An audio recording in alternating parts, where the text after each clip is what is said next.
Good morning mga ka-Barbies at samahan nyo na naman ako for today's video. May importanteng lakad ang Barbie but before that, kailangan muna tayo magdasal. Ano bang ginagawa ko yung dadasal ba ako o ano? Before magsimula ang ating buhay, kailangan muna nating magkape dahil kape talaga ang nagbibigay lakas at sigla sa akin sa araw-araw. Before ako umalis ng bahay, ay nag-breakfast muna ako at gumawa ako ng aking avocado toast na may itlog. Yes, ang sarap niyan mga ka-Barbies pagkatapos nilagyan ko lang ng Japanese mayo at chia seeds on Madali top. Lang at hindi complicated gawin yan, kaya ideal yan para sa mga nagmamadali. O ayan, naglagay lang ako ng strawberry for my brekkie do. Ang sarap in all fairness. Pupunta nga pala tayo sa General Assembly ng Philippine Nurses Association dito sa Maryland mga ka-Barbies dahil ang tita ninyo ay secretary. O diba, bongga. May community involvement ang tita Barbie dal ninyo, Charmilette. At eto na nga, mamimit nyo na ang mga titos and titas ng PNA Maryland chapter. Konti pala mga tao mga ka-Barbies, pero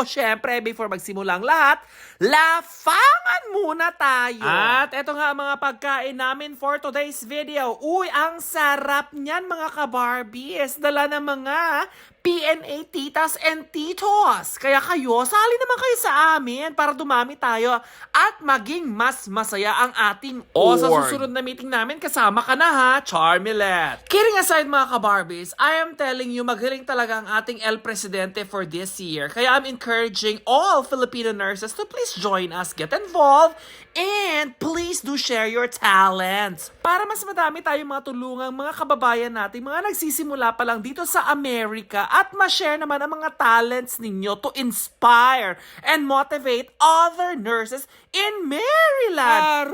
Diyos ko, nakakahingal naman pag-voice over. Ito nga pala ay binibigyan ng mga parangal ang mga titos and titas natin sa PNA Maryland chapter on their contributions last year and this year's events. Hindi lang naman puro sila party ang ginagawa dito mga ka-Barbies kasi nagpa-fundraising din sila at may mga community outreach talaga na hindi nyo lang alam. Kaya kung ako sa inyo, join na kayo. Paano sumali? Well, let me know, Charmilette. Ano yan? Networking? Masaya naman talaga mga ka-Barbies to establish linkages between Filipino nurses here in Maryland kasi they will act as your support person and they will help you too with your career goals and plans. I'm telling you, kaya marami talagang benefits. Kaya excited kami mag-recruit at mag-encourage ng mga Filipino nurses na sumali sa grupo. Until next time!